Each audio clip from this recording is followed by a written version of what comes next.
em seu nome para esse estudo gracioso que nos deixaste aqui para a gente, para nosso aprendizado. Mestre, nós os pedimos que nos dê força, coragem, entendimento, para que possamos entender melhor tudo que for ensinado e pôr em prática, porque o nosso conhecimento não nos adianta nada se a gente não colocar ele em prática. Então, Mestre Jesus, nós vos pedimos que sempre continue nos abençoando a todos nós que estamos aqui presentes nesse nosso grupo online e também a todos os nossos familiares que estão em casa, que não estão participando, e todo ser humano da Terra, que ele possa abranger a todos nós. Obrigada, Mestre Jesus, por tudo, e nós vos agradecemos por esse momento que nos está permitindo, e nós então vamos iniciar o nosso estudo de hoje, e que assim seja. Que assim seja. Que assim seja, graças a Deus. Na semana passada, nós estamos concluindo, né, a mediunidade, capítulo 9, mediunidade e fenômeno. E hoje nós vamos fazer o capítulo materialização. Antes, porém, só a gente lembrar um pouquinho do capítulo 9, que ele é uma sequência, né? É importante a gente estar lembrando. Palestrante da noite. O tema era mediunidade ou fenômeno. E eu coloquei algumas questões aqui que eu achei importante para a gente relembrar, sobre a expectativa nossa, né? A expectativa dos encarnados, quando vai numa reunião mediúnica, né? Então ele diz aqui que a gente às vezes quer comunicação, né? Quer fenômeno, quer coisa, quer assistir, às vezes até algum espetáculo, né? Quer mensagens de pessoas que já foram, né? E os médiuns também, né? Eles querem que através dele grandes comunicações se realizem e tal. Então a gente ainda está ligado muito a essa questão do eu. E o Alexandre estava tocando justamente nessa questão, né? Ele disse assim que a gente deseja realização generosa nos domínios da revelação superior, sonha com glória, gloriosas edificações sublimes, mas a gente esquece de corrigir a nossa mente, nossas atitudes, que é para a gente ter acesso e grandes realizações, a gente precisa ter uma base segura, né? Então não se reduz só a esse desejo, mas a gente tem que construir alguma coisa, né? Não se reduz a fé simples, ele diz, né? A nossa promessa, que a gente vai às vezes num trabalho e fica entusiasmado e promete muita coisa, e aí a gente fica preso a essa questão do espetáculo, né? E esquece das realizações. Então, primeiro, a realização do reino interior, que esse exige trabalho, persistência, né? Buscar essa serenidade. Então, não é só com palavras que a gente vai erguer o templo da vida, da fé-vida. Então, tudo é preciso que seja obedeça a um plano, né? Que a gente se planeja, que a gente se dispõe ao trabalho, né? Com o equilíbrio necessário.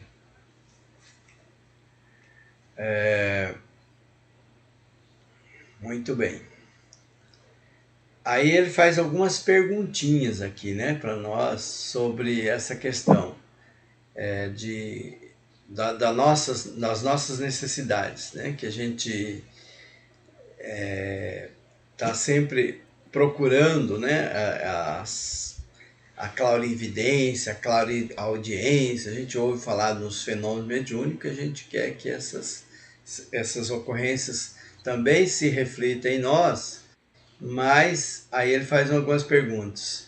Terão aprendido a ver e a ouvir, sobretudo a servir na esfera do trabalho cotidiano?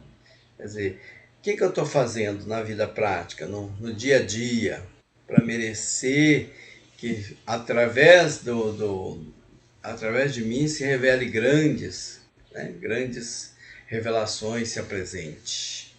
Terão dominado todos os impulsos inferiores para se colocarem rumo às regiões superiores? Eu quero receber a comunicação de grandes espíritos, de espíritos de escola superiores. Mas e os meus impulsos inferiores? Como é que tá? Como é que tá a minha mente? Como é que tá as minhas emoções? E aí ele faz uma analogia. Deveria conferir a uma criança, a criança de 5 anos, direitos cabíveis a um adulto de meio século.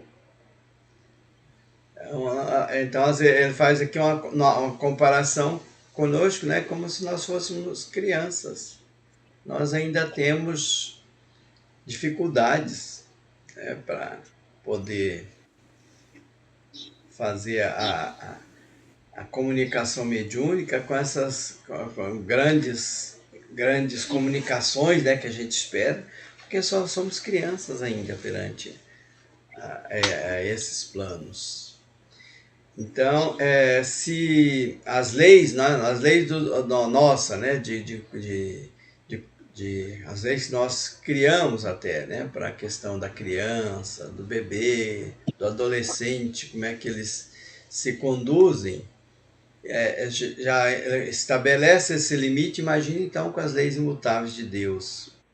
Como é que se ela se colocasse à mercê dos nossos desejos desordenados da criatura?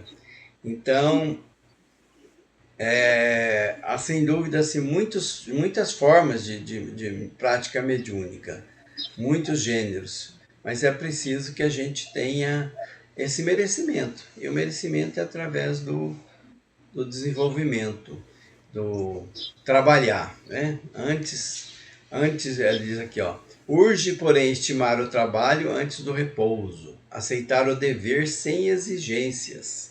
A gente às vezes vai na casa espírita, como nós vimos naquele capítulo anterior lá, cheio de exigências, mas eu venho aqui todo dia e não acontece de comunicação nenhuma, ou a comunicação não vem, o que está acontecendo comigo, Estou a ponto de desistir, os espíritos superiores não me olham com bons olhos. Então a gente não esquece de trabalhar o interior e desenvolver as tarefas aparentemente pequenininhas antes de vos inquietardes pelas grandes obras. A gente já quer chegar lá e ser recebido como alguém de muita pompa, que já fez grandes realizações. A gente tem que começar do pequenininho.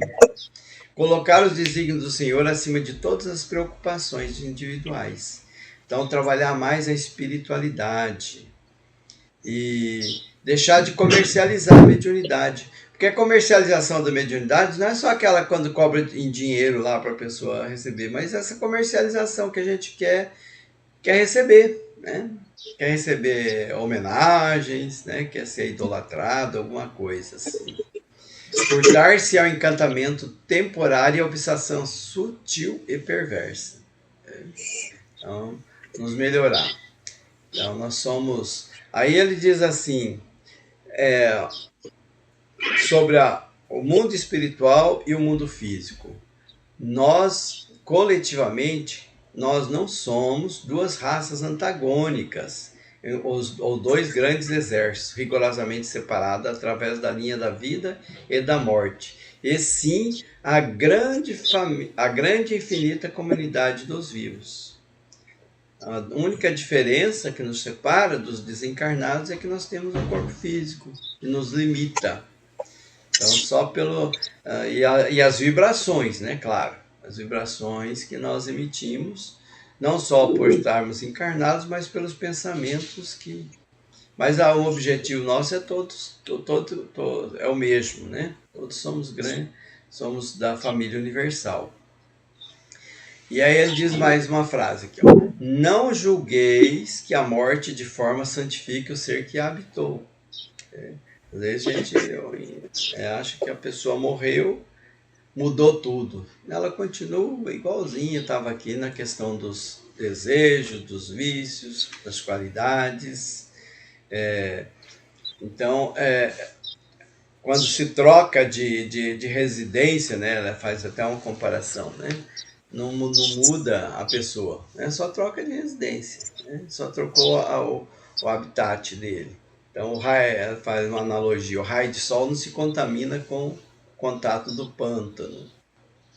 Então, o corpo físico é só um vaso em uso durante algum tempo. E se o vaso está quebrado, não significa que nós nos redimimos, nós crescemos, né? Então, quer dizer, se o nosso corpo está enfermo, está com algumas dificuldades, não quer dizer que nós nos elevamos ou que se o desencarnou, mudou de estágios. Então, o espírito superior, né, o espírito encarnado que nos orienta, está sempre é um irmão, né, que está ali num grau um pouquinho mais elevado, que nos conduz, né? Mas nem sempre ele é superior, tão superior assim, né? A gente tem esse acesso. A desencarnação não expressa santificação, diz ele aqui. E a questão do corpo físico também, né? O corpo físico nosso e o corpo perispiritual, ele tem muitas semelhanças, muitas características parecidas, né? Principalmente nessa questão da vibração, né? Nós não somos tão diferentes assim. E nós devemos, então, perceber, né, que nós somos filhos de Deus, criaturas celestiais que verdadeiramente sois, diz ele. Aí ele faz uns puxãozinhos de orelha aqui em nós. Ó. Solicitais a luz, quase sempre perseverando nas sombras. Será que isso se aplica mesmo? O Alexandre não está exagerando, né, na fala dele? Solicitais a luz, enquanto quase sempre perseverando nas sombras. Reclamais felicidade, semeando sofrimentos. Aí eu fiquei assim, né? A gente reclama felicidade e fica semeando sempre sofrimentos.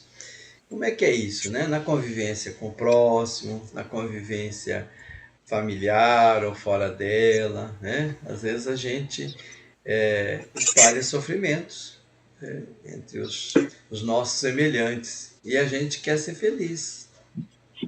Pedis amor incentivando a separação. Quantos de nós, né, pedimos amor, mas estamos sempre cobrando, sempre criticando, julgando, maltratando, né? Como é que a gente quer ser amado assim, né? Buscais a fé, duvidando até de vós mesmos.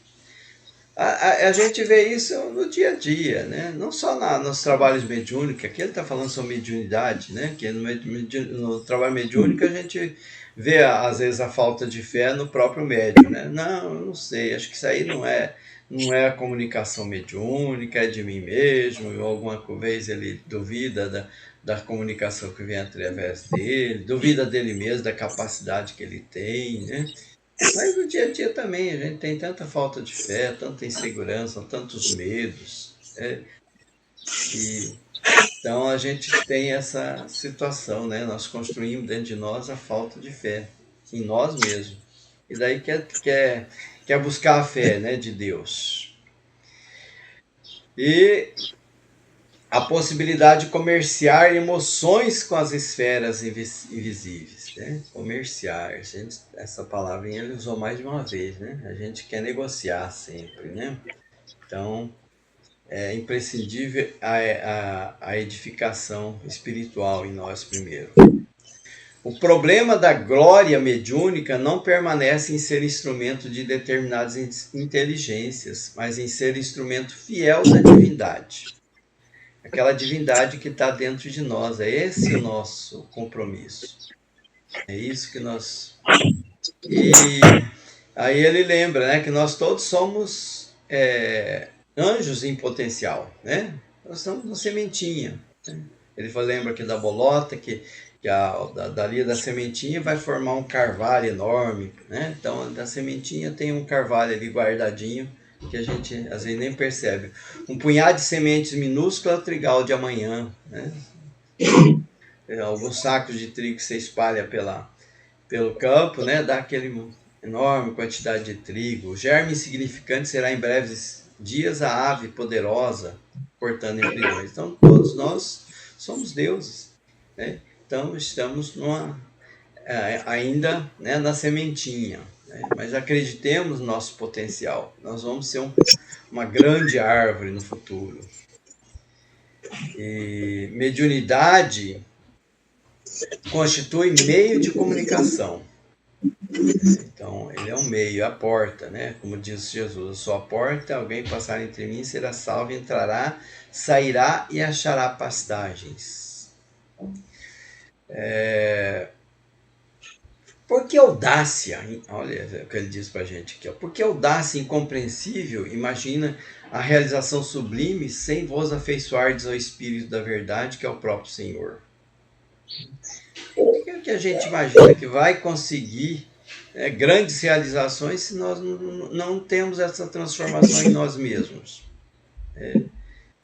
Aí ela fala, ouvi-me, irmãos meus. Somente através, então, dessa prática da mediunidade mais sublimada é que nós vamos conseguir avançar, né? Viver as lições de Jesus, praticar o ensino de Jesus. Muito bem. Então, a gente às vezes usa a mediunidade como um mero instrumento de comunicação. Ele é um instrumento de comunicação, mas é um instrumento que, se bem utilizado, ele pode trazer assim grandes realizações, né, em benefício do próximo, em benefício de nós mesmos. Nós é que precisamos trabalhar essa questão.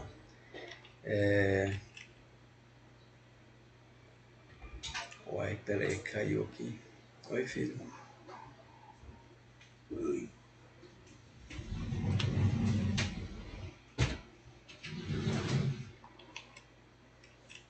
Por que será que caiu?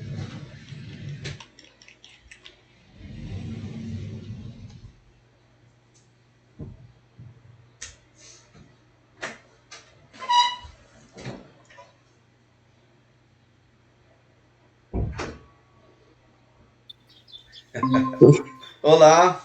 Silenciou? Não, eu acho que eu apertei algum botãozinho diferente aqui e saí fora. Agora que eu voltei. Foi falha nossa aqui. Aproveitando esse intervalo, bom dia, dona Dilma. Agora a senhora está com seu microfone aberto. Odilon, seu áudio está fechado. Ah, olha só. É que eu voltei. Agora você voltou. Agora sim. Eu saí aqui sem querer, aí eu retornei. Aproveitando o intervalo agora, bom dia, dona Diva. Agora o seu microfone está aberto, dá para a senhora falar. Tô. Mas custei a entrar, custei a conseguir, menino. Mas é assim mesmo, a gente tá no aprendizado, né? Ai, não me deu raiva porque me deu canseiro. É assim mesmo. Bom, muito bem. Do que nós falamos hoje, o que vocês têm a comentar? Algum comentário? Odilon, sobre mediunidade, Odilon, eu estudei muito pouco. Eu não tenho muito estudo sobre isso, não. Mas, na minha maneira de pensar, o médium, que ele tem conhecimento, tem amor, tem caridade, ele tem discernimento do que faz, tem desprendimento, ele tem capacidade de receber os espíritos mais evoluídos, mas aquele que não tem, que tem um aprendizado e não os pratica, que não tem amor, não tem caridade, não tem, que tem egoísmo, que vai, às vezes, lá no centro só para se cuidar da doença, esse, eu acho que ele recebe um igual ele para baixo, né? Eu acho que pode ser assim, porque aquilo ali está capacitado para aquilo só, para baixo. Agora o outro que tem mais conhecimento já está mais capacitado para o outro mais evoluído. Eu acho que pode ser assim. Eu não tenho, não é, esse aí é entendimento meu, não é que eu já vi falar nada, não. Tá certo. Alguém mais? Não, eu concordo com ela.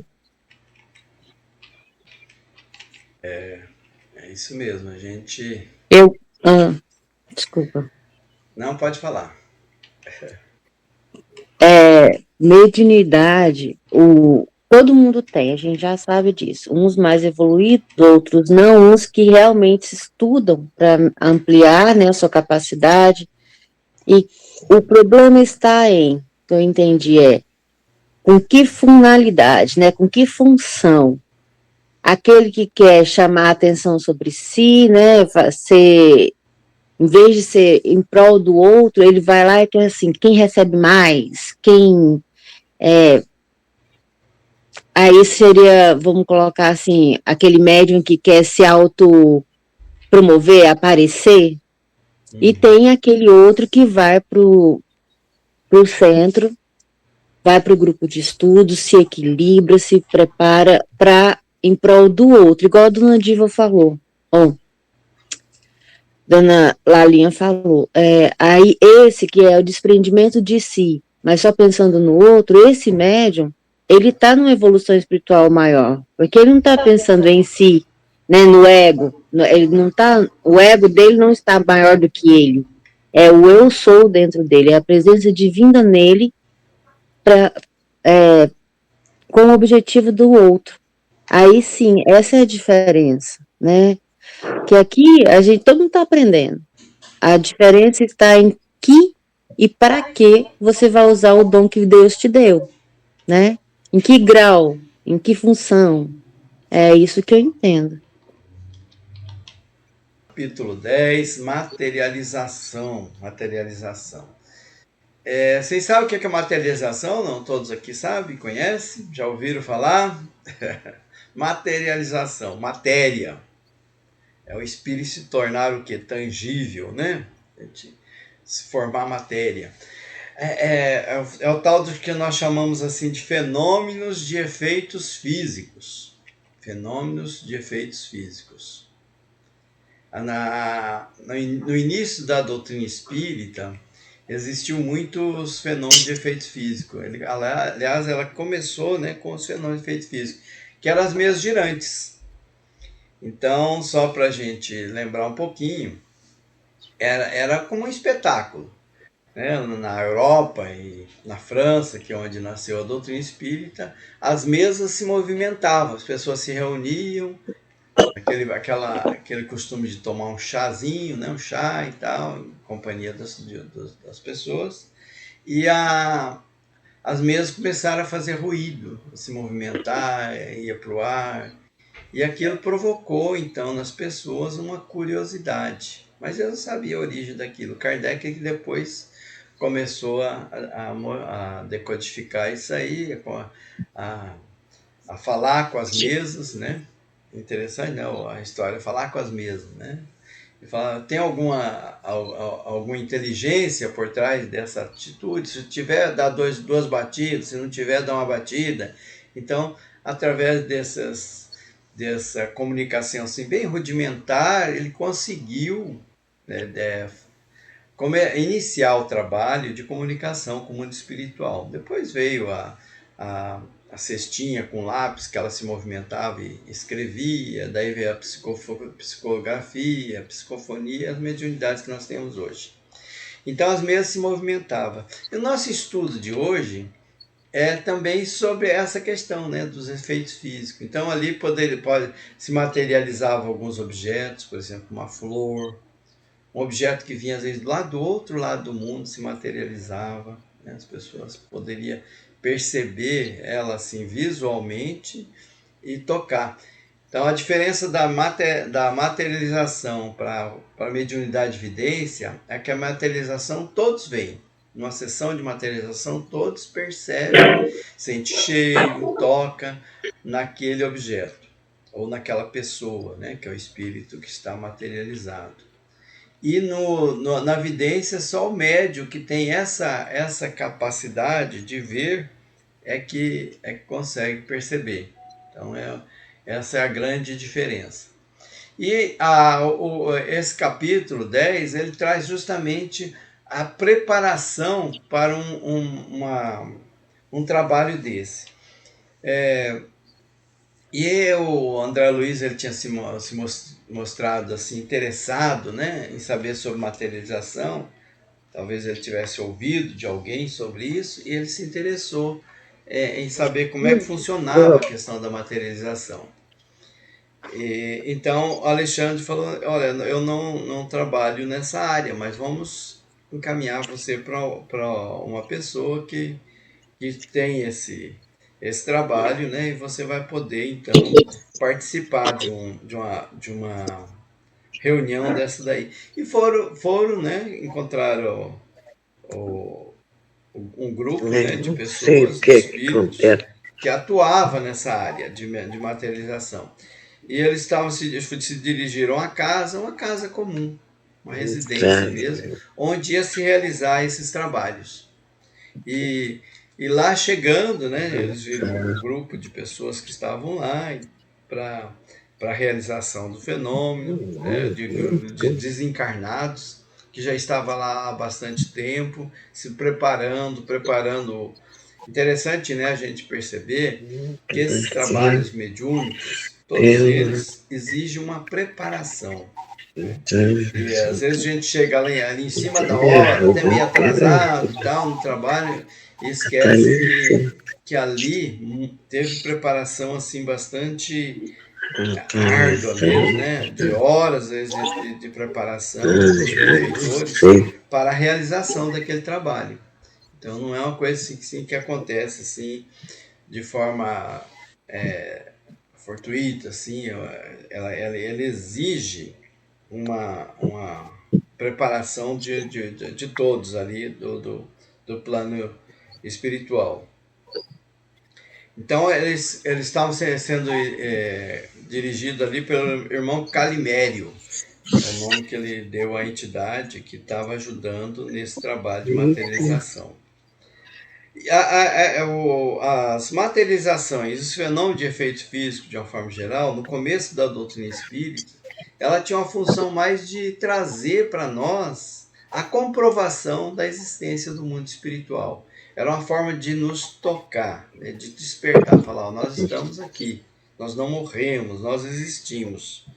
Mas, além disso, como eles trabalham com fluido, que é o fluido magnético, né, animal, fluido vital que nós chamamos, esse fluido ele é utilizado também para curas, né, para enfermidades. Então, o trabalho de materialização, né, ele pode e muitas vezes é utilizado para curas, né, para os enfermos que ali vão buscando curar. Jesus provavelmente trabalhava muito, né, com esses fluidos, né, porque ele impunha as mãos e promovia a cura.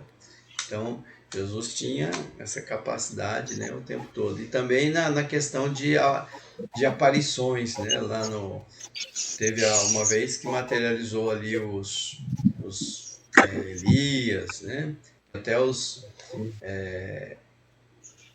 Moisés, que até os discípulos ali queriam construir uma barraca para eles, né? Uma tenda, porque eles estavam se materializando ali, né? Então perceberam que era físico aquele, todos viram a pessoa. E além disso, o próprio Jesus, né, se materializou depois que ele desencarnou, ele apareceu para os seus discípulos e para muitas outras pessoas fisicamente. E era materialização, não era. Ali às vezes fala em ressurreição, né, que é a volta do espírito ao corpo, ao próprio corpo, mas não, ele era uma materialização ali.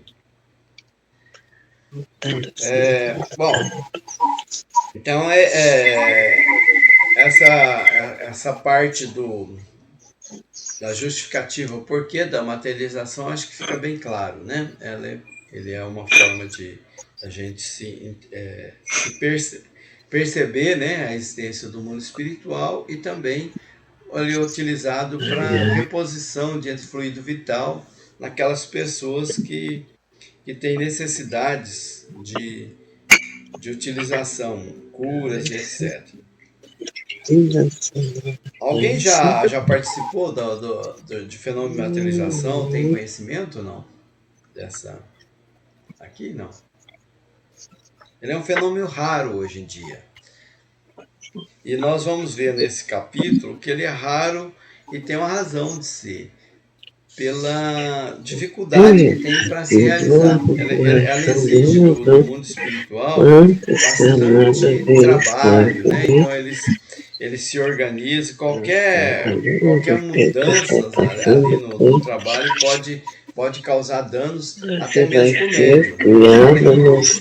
Danos fatais, quer dizer, o médium pode vir a desencarnar.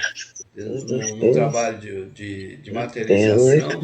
Já teve caso de trabalho de materialização, né, que sai o fluido da pessoa, que é uma espécie de uma névoa, o ambiente tem que estar escurecido, né, e às vezes eles colocam uma luzinha bem fraca, vermelha, por exemplo, e sai os fluidos do ouvido, da boca, do nariz, de todos os poros também sai, mas mais nessas partes, né, dos orifícios grossos. E esses fluidos, eles saem do médium e vão se formando, né, pela manipulação dos próprios espíritos, formam um corpo físico, formam a mão, formam o corpo inteiro, formam objetos.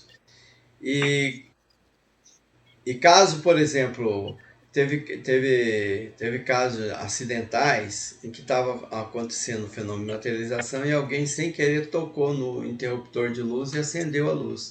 E daí aquele ectoplasma ele volta repentinamente para o médium e causa danos físicos. Então teve caso de um médium que ficou internado até no hospital por 3 dias, se recuperando de uma situação onde a luz, né, se fez ali por uma questão acidental e causou esse problema. Teve um outro caso que teve o ectoplasma voltou assim pro tórax, né, do médium, e ele ficou com uma mancha assim no tórax por vários tempos, quase que permanente, durou vários anos aquela mancha. Então, como se tivesse queimado ali, né, e causou aquela mancha. Então, a materialização, ela exige um trabalho assim de asepsia espiritual. Os espíritos ali vão ali, preparam todo o ambiente, ionizam ali, né? Eles usam esse termo, ionizam. Tem pequenos, aqui ele narra assim, que tem pequenos instrumentos que coloca aqui, ficam soltando raios no ambiente ali para ionizar. E os espíritos que vão ali são espíritos extremamente preparados para isso. Não tem espíritos sofredores, nem espíritos em tratamento ali. Ali é feito o trabalho de efeitos físicos, de materialização, só com espíritos de uma elevação maior, um pouco maior, né? O que estão ali, que não estão em elevação maior, são os encarnados, né? que comparecem. E que são necessários, né, para o fenômeno de materialização, porque usa o ectoplasma do médium e precisa ter também assistência de encarnados. Mas eles fazem todo um trabalho com os desencarnados para poder eles ter condições de atuar ali.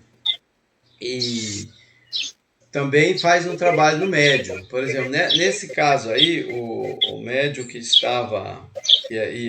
ia participar da materialização, eles fizeram um trabalho no estômago dele para apressar a digestão, né, e promover uma limpeza naquela parte ali para poder acontecer o trabalho, né? Então houve todo um trabalho de preparação até no próprio médico, na parte física dele, para que pudesse ter êxito no trabalho.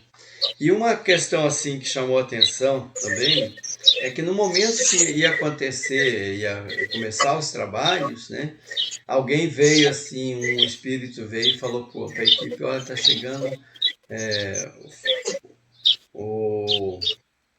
agora esqueci o nome da pessoa. E ele ingeriu muitos alcoólicos, né? Então, quer dizer, ele tomou muita bebida alcoólica e ele está chegando.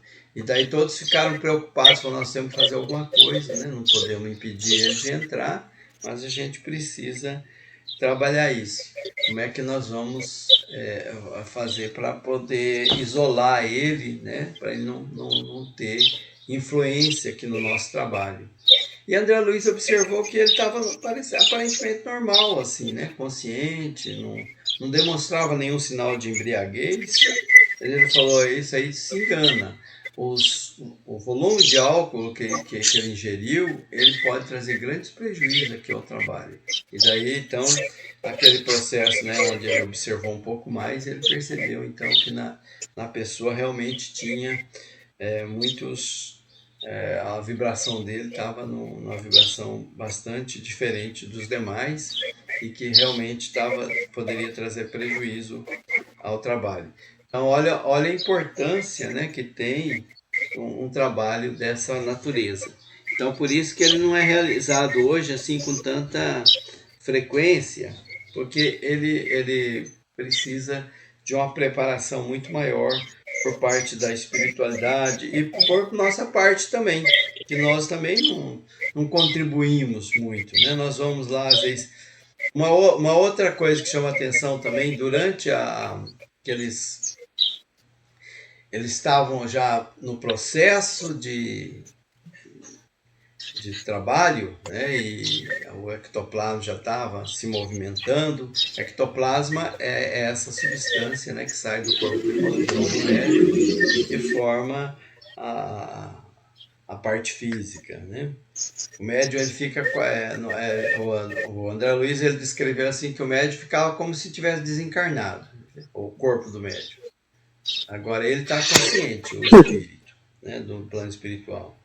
Então, nesse momento, ele perceberam assim, que os encarnados eles estavam com pensamentos assim, muito desequilibrantes ali para o momento. Alguém pensando assim, será quem que é que vai se materializar? Será que nós vamos ter... Ou será que eu vou poder tocar? Né? Algumas coisas assim, né? A pessoa, em vez de estar concentrada para o trabalho efetivamente, ela estava pensando outras coisas ali. E isso estava causando desequilíbrio no trabalho. Então, o que o Alexandre falou? André Luiz, você que já conhece bem da anatomia, né? Pensa firmemente no aparelho, né, fonador na garganta, com a laringe, faringe, toda aquela formação para que nós possamos fazer um trabalho aqui. E daí eles começaram a pensar, né, nesse aparelho, ele se formou materialmente, uma garganta, e o Alexandre então se manifestou ali, falou para que todos ouvissem, né, através daquele aparelho, né, fonador que eles criaram ali no momento. Ele falou, a paz do Senhor esteja com todos, meus irmãos. Necessitamos que, neste momento, para manter a sintonia, que vocês cantem. Veja bem, né? As pessoas ali encarnadas não conseguiam manter a atenção, né? A atenção mental ligada no trabalho, então ele solicitou que as pessoas cantassem. Né? Cantando, daí ele se ligava à música e poderia melhorar o ambiente espiritual ali. E aí todos passaram a cantar. Geralmente nos trabalhos, muitos trabalhos acontece esse tipo de coisa, né? As pessoas cantam, né? Para poder. Porque nós temos uma dificuldade enorme de concentração. Isso aí não é um privilégio de um e de outro, não. A maioria de nós tem dificuldade, né? A gente está ali pensando no trabalho, de repente vem um outro pensamento que não tem nada a ver com aquilo ali, né? É totalmente distoante daquele momento. Algum comentário sobre até aqui o que nós comentamos? Alguém quer falar alguma coisa? Tá aberto. Sobre concentração, você falou certo, é difícil uma concentração. É difícil. Até um piado de um passarinho, você tira você do rumo. Você já observou? Sim. O passarinho, você usa o passarinho e aí já foge do seu ritmo que você estava nele. É muito difícil, a gente tem que ter tentar demais a praticar a concentração, porque não é fácil, não. Concentração não é fácil. É privilégio de muito poucos, a concentração.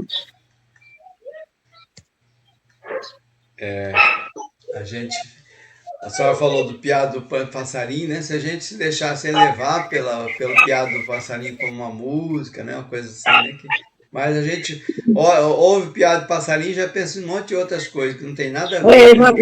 Em vez de focar na beleza do cantar do passarinho, a gente já foca em outra coisa. Já pensa em outra coisa, Então, a dificuldade de concentração realmente é um grande desafio para todos nós. Por isso que a gente está sempre, dentro da doutrina espírita, né? Tem muitos estudos sobre essa questão da meditação, né? Para a gente poder treinar essa questão de se concentrar, né?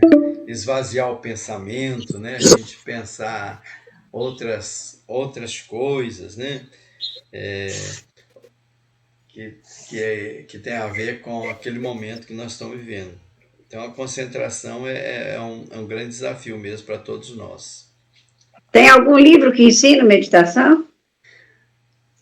Nós temos cursos, né, voltados para isso. Tem um livro que chama, um livro apostila, né, Vibração, é o nome dele, que ele faz um estudo mais voltado para essa questão da concentração. Nós até fizemos um curso no ano passado, né, sobre... Eu lembro que ia fazer esse curso, mas eu não entrei nesse curso, porque era 2 cursos, eu entrei só num. Só entrou num. Mas eu tenho os vídeos também, eu posso mandar para a senhora do curso. Opa, bonito mesmo. Eu também quero. Eu mando na playlist, né? Que é a playlist, daí mando playlist, vocês podem fazer todo. Manda playlist que a gente acompanha onde está gravado, ele está gravado no YouTube? Está no YouTube, nós fizemos aqui.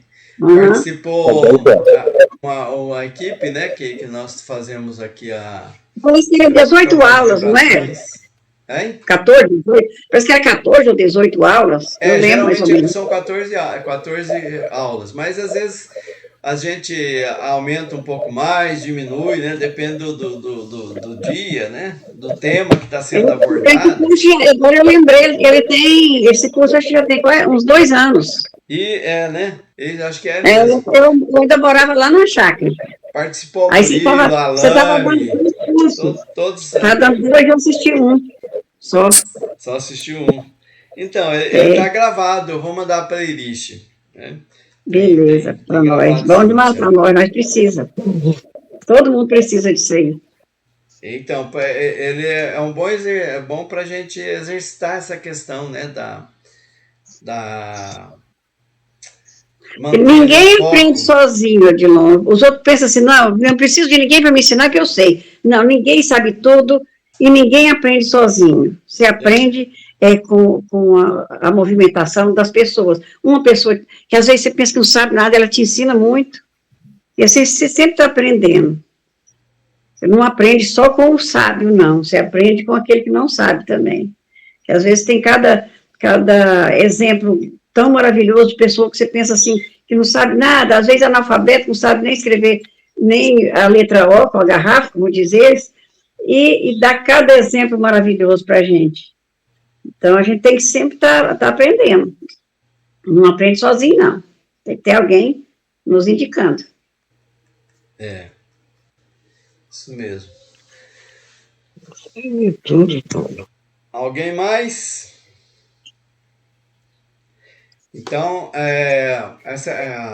a questão da materialização, eu fiz um resumo, né? O capítulo ele é bem grande, ele traz bastante detalhes dessa preparação que se faz no trabalho dessa ordem e as recomendações que ele traz aqui para que seja muito cuidadoso no trabalho, porque ele realmente oferece riscos. Trabalho de efeitos físicos e no campo da materialização ele oferece risco.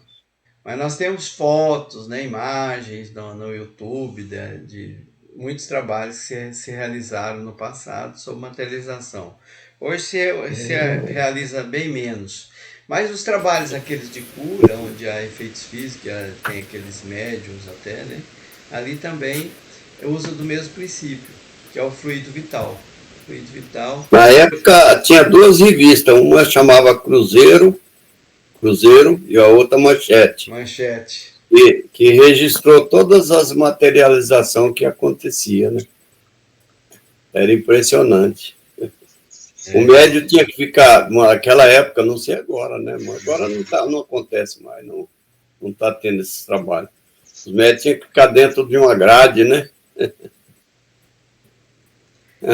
Para provar que não tinha nada de errado, né? Que não tinha nada de errado. E aí começava a liberar aquele ectoplasma, né?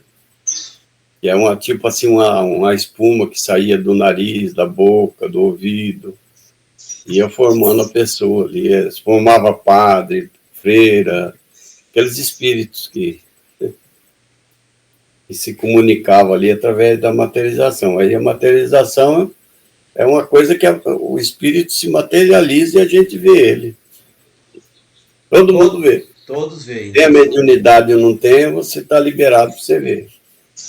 As outras mediunidades, não, elas são diferentes, né? O espírito se comunica, o médium ele tem que ter evidência para poder ver os espíritos. Ali não.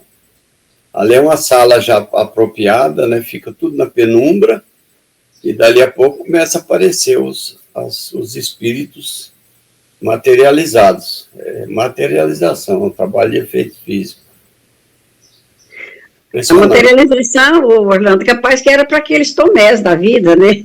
Que não acreditava. Agora não está precisando mais. Aquela época é igual as mesas girantes também, né?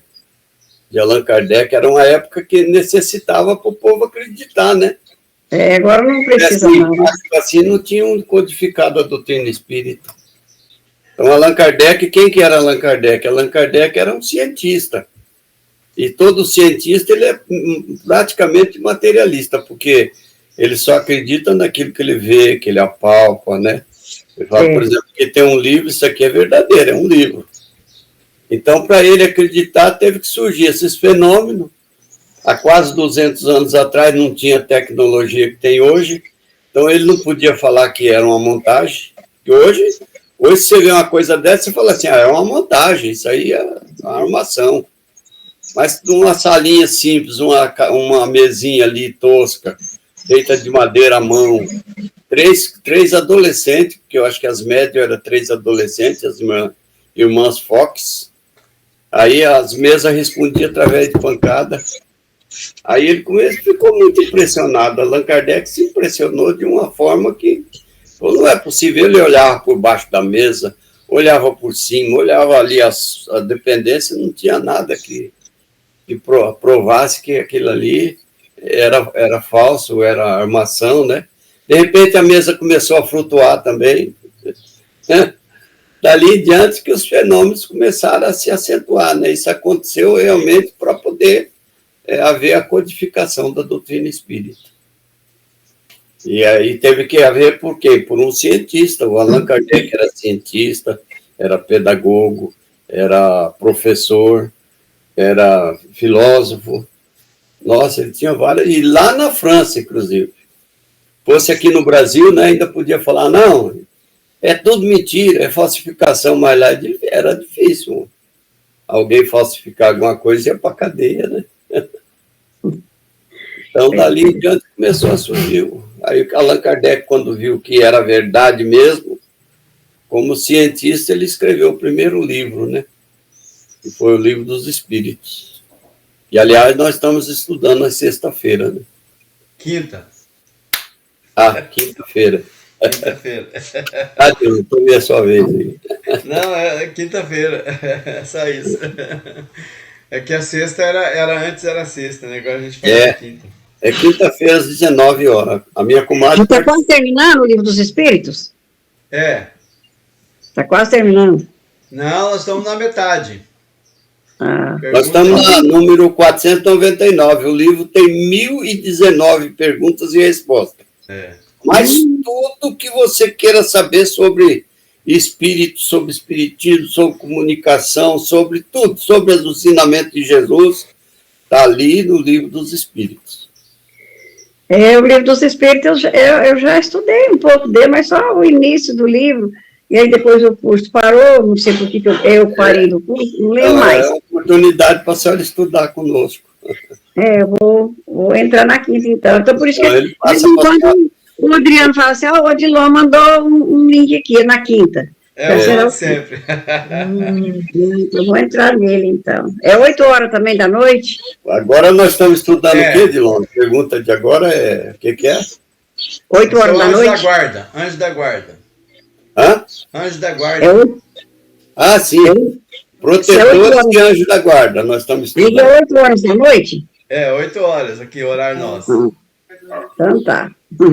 Na próxima quinta, se Deus quiser. Geralmente eu mando quase na hora do estudo, eu já mando o link.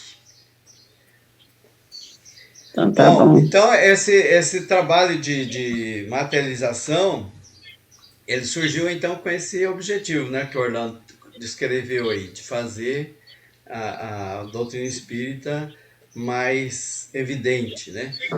E hoje não se usa mais, porque não há essa necessidade, né? Hoje é difícil a pessoa que não acredita na existência do mundo espiritual, né? Cada um do seu jeito, mas acredita. Então, isso aí não tem mais. Mas a matéria-prima do efeito físico, ela continua existindo. Todos nós temos. E nós continuamos usando ela de forma assim menos ostensiva, por exemplo, nos trabalhos de cura, principalmente, né? Esse fluido é o fluido magnético animal, que é derivado do fluido cósmico universal. E nós já falamos sobre isso, que tem no estudo no Livro dos Espíritos, lá no início, e na Gênesis também, de onde se deriva tudo que existe no universo, se deriva do fluido universal, né? Diz-se até que a fluido universal é a presença de Deus em todo lugar. Então nós estamos mergulhados no fluido universal, que é a presença de Deus. E a modificação desse fluido universal, ele dá origem a diversos outros elementos. E um desses elementos é o fluido vital, que nós chamamos, né, de fluido magnético animal, o Kardec falava. Ele dava o movimento da mesa. Hoje nós chamamos ectoplasma, né, que é aquela fumacinha, né, que a gente vê, né, que se torna tangível e tudo mais, que é o fluido vital mais condensado, né, mas continua sendo o fluido vital. E como todos nós temos essa capacidade, né, de ajudar na autocura e na cura do nosso próximo, através do passe, através dos trabalhos mediúnicos que são feitos, né? A gente pode movimentar, criar, gerar esses fluidos, contribuir para... E é utilizado também no mundo espiritual, né, em favor dos desencarnados. Tem desencarnados que precisam também desse fluido magnético animal, uma forma de despertar eles. Nos trabalhos mediúnicos chamam de choque anímico, né? Eles recebem aquela carga de fluido vital e aí eles despertam e se torna mais fácil a conversa deles com os mentores que ali estão para poder promover a cura. A cura e a recuperação daqueles espíritos. Então, ele ainda tem, ele tem assim, né? Sempre vai ter muita importância. Não é utilizado daquela outra forma, né? Que a gente era quase um espetáculo. Tinha sessões, por exemplo, que a pessoa colocava uma panela ali, né? Com parafina, né? Ela derretida, e a parafina ali com a ectoplasma, ela se movimentava, formava a mão, formava rosa, né? E tudo ali ficava materializado na parafina, né? Era uma forma de provar também. Nesse trabalho que foi realizado aqui, né, no capítulo 10, eles distribuíram flores para as pessoas, né? As pessoas sentiram o cheiro também, né? O aroma das flores, tudo para que as pessoas pudessem perceber a existência do mundo espiritual, né? E também, como nós, no capítulo 28, Mecanismo da Mediunidade, tem um capítulo todo dedicado a esse que chama Efeitos Físicos. E ali foi um trabalho de cura, né? De cura de enfermos. E que também acontece essas manifestações de modificações materiais. Nosso tempo está terminando e falta menos de 1 minuto.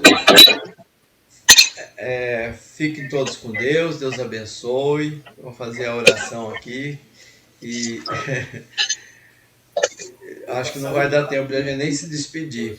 Acabei me perdendo um pouco aqui no horário. Não lava ela, tem que lavar, porque aí sai pelo. Então tá.